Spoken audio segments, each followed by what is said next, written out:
সম্মানিত সুধী, কাহিনী যেটা হয়েছে, ভৈরব আসা যাওয়ার পথে প্রায় সময় এই পার্কটা আমার চোখে পড়ে। আর এই পার্কের নামটা হচ্ছে নাজমুল হাসান পাপন পৌর পার্ক।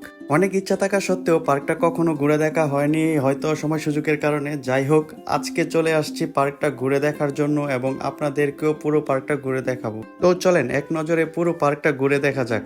আর হ্যাঁ, এই পার্কের টিকিট হচ্ছে পার পার্সন 100 টাকা করে। আমার কাছে এই প্রাইসটা একটু বেশি মনে হয়েছে, কারণ পার্কটা এতটাও বড় নয়। বিভিন্ন রকমের রাইডস এখানে আছে, চাইলে আপনারা ওই রাইডসগুলোও শেয়ার করতে পারেন, বাট প্রতিটা রাইডের জন্য আপনাদেরকে এক্সট্রা করে পেমেন্ট করতে হবে। আমরা কোনো রাইডস দিব না, কারণ এখানে আমরা জাস্ট একবার ঘুরে দেখতে আসছি। তো চলেন ঘুরে দেখা যাক।